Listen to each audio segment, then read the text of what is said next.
2026को जिना दम मार्गनिर्देशन भर्खरै रिलिज भएको छ र यदि तत्काल राहतको लागि अझै पनि साबामा मात्र पूर्ण निर्भरता छ भने यो सुन्नै पर्ने हुन्छ। आउनुहोस् दम व्यवस्थापनका यी नयाँ र ठूला अपडेटहरू के छन् सँगै हेरौँ। खासमा भन्नुपर्दा यसले दमको हेरचाहमा दशकौंदेखि चलिआएको हाम्रो पुरानो सोचलाई पूर्ण रूपमै उल्टाइदिएको छ। अब सोचौँ त वर्षौंदेखि हामीले के गर्दै आयौँ? दमको लक्षण देखिने बित्तिकै तत्काल राहत दिने साबा अर्थात् सर्ट एक्टिङ बिटा एगोनिस्ट चलायौँ, होइन त? तर समस्या के भइदियो भने यसमा मात्र भर पर्दा श्वास प्रश्वास नलीको भित्र भइरहेको सुजन वा इन्फ्लामेसन त लुक्ने पो रहेछ, निको नहुने, अनि यसैले गर्दा गम्भीर आक्रमण र विषाक्तताको जोखिम ह्वात्तै बढ्छ। अनुसन्धानले नै भन्छ 1 हप्ता मात्र लगातार साबा प्रयोग गर्दा पनि श्वास प्रश्वास नली झन संवेदनशील बन्छ। अझ अचम्मको कुरा त के छ भने वर्षमा 3 वा सोभन्दा बढी साबा क्यानिस्टर सकियो भने आकस्मिक कक्षमा पुग्ने जोखिम सिधै दोब्बर हुन्छ। अत्यधिक प्रयोगले ल्याक्टिक एसिडोसिस गराउँछ, बिरामीले छिटो छिटो सास फेर्न थाल्छन् र दम झन बिग्रेको जस्तो भ्रम पैदा हुन्छ। यो एउटा निकै खतरनाक दुष्चक्र हो। र यही खतरनाक चक्रलाई तोड्न अगाडि आएको छ ट्र्याक 1। यो साक्षीकै एउटा गेम चेन्जर हो।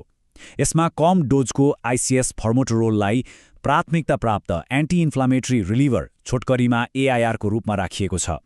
पहिले हल्का दम भएकाहरूलाई सुजन कम गर्ने औषधि चाहिँदैन भन्ने गलत बुझाइ थियो नि, तर हल्का दम हुँदा पनि ज्यानै लिने खालका आक्रमणहरू त हुन सक्छन्। त्यसैले ट्र्याक 1 को मुख्य उद्देश्य भनेकै लक्षणबाट राहत खोज्दा सँगसँगै त्यो सुजन कम गर्ने औषधि पनि शरीरमा पुगोस् भन्ने हो। यसले गम्भीर आक्रमणको जोखिमलाई एकदमै सरल तरिकाले घटाउँछ। मतलब अब एउटै इन्हेलरले राहत र सुजन दुवैको काम एकैसाथ गर्ने भयो। कति सजिलो र सुरक्षित होइन र? यहाँ बुझ्नै पर्ने अर्को चाखलाग्दो कुरा के छ भने ट्र्याक 1 को एमएआरटी अर्थात् maintenance and reliever therapy विधिलाई track 2 सँग दाँजेर हेर्दा एउटा ठूलो भिन्नता पाइन्छ। एमएआरटी विधिमा त्यही एउटै आइसिएस फर्मोटोरोल इन्हेलर नियमित औषधिको रूपमा र आपतकालीन राहत दुवैमा प्रयोग हुन्छ। तर वैकल्पिक विधिको रूपमा रहेको ट्र्याक 2 मा चाहिँ नियमित औषधिको साथसाथै छुट्टै साबा रिलिभर दिइन्छ। अब मानौ कुनै कारणले बिरामीले नियमित खाने औषधि खान बिर्से वा छोड्यो भने के हुन्छ? उनीहरू खतरनाक रूपमा त्यही पुरानो साबामा मात्र निर्भर हुन पुग्छन् र फेरि त्यही गम्भीर आक्रमणको उच्च जोखिम सुरु हुन्छ। त्यसैले त ट्र्याक 2 सुरु गर्नु अघि बिरामीले नियमित औषधि साँच्चै लिन्छन् कि लिँदैनन् भनेर पक्का गर्नु एकदमै क्रुसियल हुन्छ।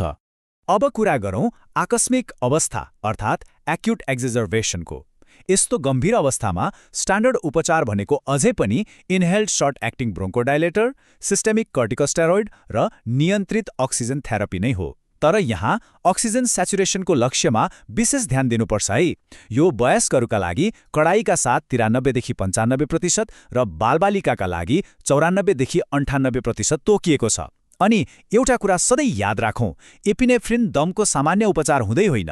यो त त्यतिखेर मात्र प्रयोग गरिन्छ जतिखेर दमको आक्रमणसँगै एनाफिल्याक्सिस पनि जोडिएको हुन्छ, नत्र यसको प्रयोग गरिँदैन।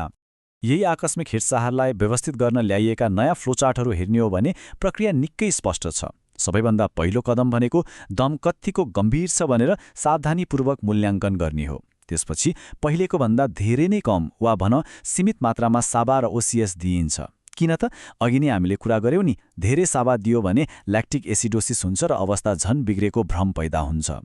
अर्को एकदमै महत्त्वपूर्ण कुरा, औषधि दिएको 1 घण्टाभित्र अनिवार्य रूपमा बिरामीको क्लिनिकल रिभ्यू हुनै पर्छ।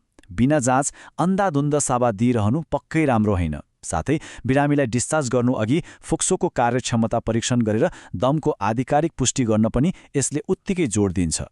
अब औषधि सही छानेर मात्र त भएन नि, त्यसलाई सही तरिकाले शरीरभित्र पुर्याउनु पनि त्यत्तिकै महत्त्वपूर्ण छ।